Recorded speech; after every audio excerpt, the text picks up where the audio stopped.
Margarida et Kate, bonjour. Alors nous allons parler d'un petit robot qui s'appelle Vibot.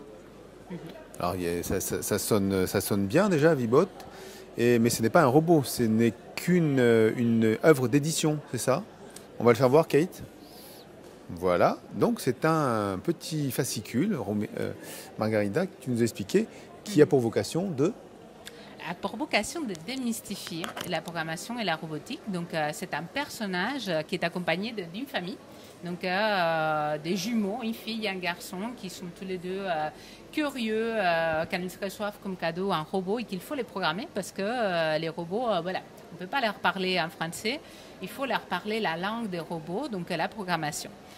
Donc, par le biais de cette histoire, on introduit la programmation comme moyen d'expression. Et petit à petit, les contes deviennent bilingues, donc devient un conte français Scratch, dans lequel on introduit ces aspects et qui permet donc de commencer par un conte et petit à petit aller vers les codes.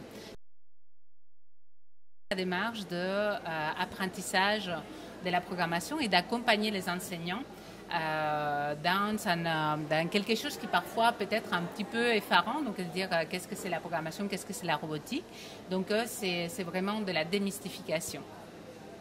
Ok, donc l'idée c'est un bouquin, on va dire, pour les enfants, mais qui doit être utilisé en classe avec les enseignants, c'est ça? Ou pas? Il y a beaucoup d'usages, donc ça peut être les parents qui lisent les contes avec les parents, avec leurs enfants. Ça peut être les enseignants, mais ça peut être comme des activités qui sont faites par Kids Code Jeunesse. Oui, au Québec et au Canada, nous, en utilisant le livre pour les bibliothèques.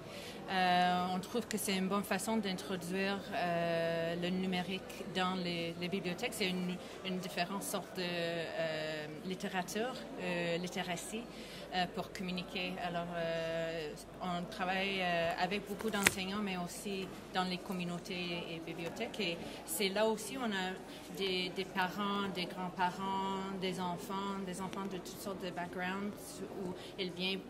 On fait le storytelling dans les bibliothèques et c'est un bon chemin à briser la glace pour les gens qui sont un peu peur de la programmation. Alors vous, Kate, dans le projet, c'est quoi votre partie en fait?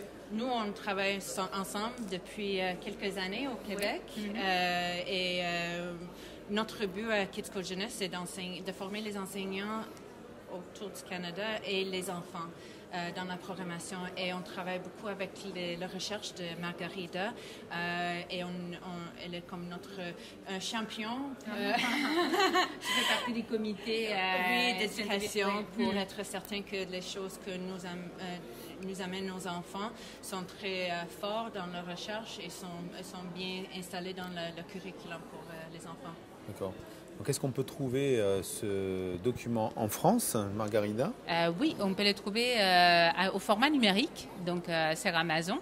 Mais sinon, on espère aussi pouvoir le distribuer papier, parce que justement l'idée c'est de dire, voilà, le numérique, c'est pas parce qu'on travaille le numérique qu'on est tout le temps dans les numériques, quand on fait de la robotique, c'est des concrets. Et puis les livres et les codes, finalement, c'est des expressions créatives qui sont très proches. Donc on trouve que justement, dans les contextes de bibliothèques, dans les contextes des familles, on peut passer du conte au code, du code au conte, et puis on peut faire ces sauts de littératie de manière à voir que voilà, la programmation, c'est une manière de plus de s'exprimer. Alors je vois que c'est en version anglaise, il y a une version française. Oui. Et de 7 à 77 ans. Tout Donc à fait. en fait, il n'y a pas que dans les écoles qu'on peut éventuellement le lire. Tout à fait. En fait, la programmation, ça, les ateliers de Kids Code Jeunesse, c'est aussi intergénérationnel. Donc, c'est un peu tous les âges. Oui. Et c'est encore pour les grands-parents et les parents qui ont une petite difficulté avec la programmation. C'est encore une petite ouverture dans un monde qu'ils ne connaissent pas. Et c'est facile à lire, c'est pas compliqué. Et alors, c'est très accessible à soit les parents ou les enfants. Les enfants peuvent lire aux parents et vice versa. D'accord, donc on a bien compris, Margarida et Kate, donc vous cherchez un distributeur sur la France, c'est ça, donc qui est dans l'éducation ou pas, hein, Donc il contacte la rédaction du Ludomag, on va dire, et puis on fera suivre. Ok, Hein? avec plaisir. Merci. Merci beaucoup. Et bon courage. Merci.